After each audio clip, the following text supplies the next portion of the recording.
Pitcher, who worked in the office of Harvey Maxwell, broker, usually allowed his face to show no feeling.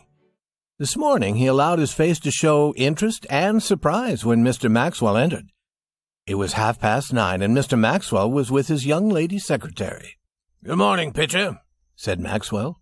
He rushed to his table as if he were going to jump over it. Then he began to look at the many letters and other papers waiting there for him. The young lady had been Maxwell's secretary for a year. She was very beautiful and very different from most other secretaries. Her hair always looked plain and simple. She did not wear chains or jewels. Her dress was gray and plain, but it fitted her very well. On her small black hat was the gold-green wing of a bird. On this morning she seemed to shine softly. Her eyes were dreaming, but bright. Her face was warmly colored, and her expression was happy. Pitcher watched her. There was a question about her in his mind. She was different this morning.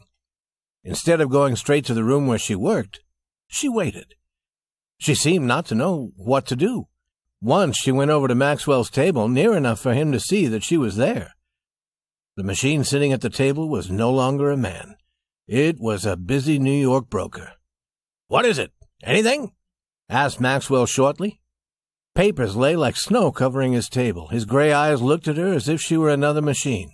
"Nothing," answered the secretary, moving away with a little smile. "Mr. Pitcher," she said, "did Mr. Maxwell talk to you yesterday about getting another secretary?" "He did," Pitcher answered. "He told me to get another one. Several are coming to talk to us this morning, but it's now after 9, and not one has appeared."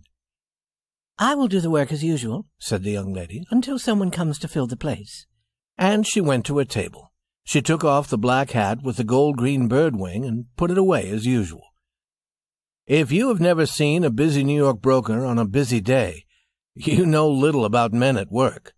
Every minute of a broker's hour is crowded, and this day was Harvey Maxwell's busy day. Beside his table stood a machine. From this came a long, narrow, endless piece of paper bringing him business news as soon as it happened. Men began to come into the office and speak to him. Some were happy, some were not. Some were in a hurry, some were full of anger. Boys ran in and out with letters for him to read and answer at once. Pitcher's face now showed that he was alive.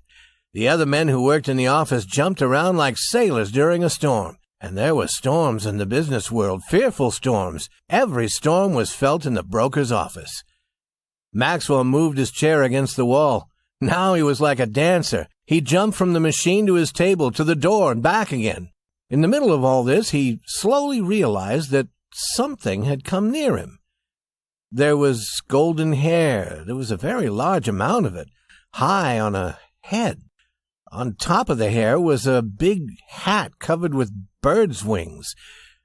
There was a long silver chain hanging from a neck until it nearly touched the floor, and among all these things, there was a young lady. Pitcher was beside her to explain. "Lady for that job is secretary," said Pitcher. Maxwell turned half around with his hands full of letters and paper from the machine. "What job?" he asked. "Job as secretary?" Pitcher said again. "You told me yesterday to have someone sent here this morning." "Are you losing your mind, Pitcher?" said Maxwell. "Why should I tell you anything like that? Miss Leslie is a perfect secretary. She can keep the job as long as she wants it." To the young lady he said, "There is no job here." And to Pitcher he added this order, "Tell them not to send any more, and don't bring any more in here to see me." The silver chain left the office, hitting chairs and tables with anger as it went. Pitcher said to another man in the office that Maxwell was more forgetful every day. The rush of business grew wilder and faster.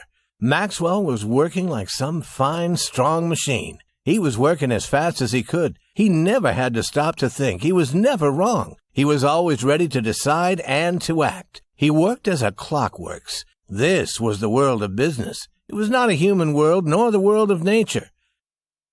When the dinner hour was near, things grew quieter. Maxwell stood by his table with his hands full of papers and his hair hanging over his face. His window was open, for it was the time of the year when the weather was beginning to turn warm. And through the window came a soft, sweet smell of flowers. For a moment the broker was held there, without moving. for this smell of flowers belonged to Miss Leslie. It was hers, and hers only. The smell seemed almost to make her stand there before him. The world of business grew smaller and smaller, and she was in the next room, 20 steps away. "I'll do it now," said Maxwell half aloud. "I'll ask her now. I wonder why I didn't do it long ago."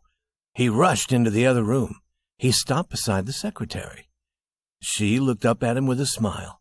Warm color came into her face, and her eyes were soft and kind. Maxwell's hands were still full of papers. "Miss Leslie," he began quickly, "I have only a moment. I want to say something in that moment. Will you be my wife? I haven't had time to make love to you in the usual way, but I really do love you. Talk quick, please. I have to get back to my work." "Oh, what are you talking about?" cried the young lady. She rose to her feet and looked at him round-eyed. "Don't you understand?" said Maxwell. "I want you to marry me. I love you, Miss Leslie. I wanted to tell you. So I took this moment when I wasn't too busy. But they're calling me now. Tell them to wait a minute, Pitcher. Won't you, Miss Leslie?" The secretary acted very strangely. At first she seemed lost in surprise. Then tears began to run from her wondering eyes, and then she smiled through her tears, and one of her arms went around the broker's neck. "I know now," she said softly. "It's this business. It has put everything else out of your head. I was afraid at first. Don't you remember, Harvey? We were married last evening at 8 in the little church around the corner."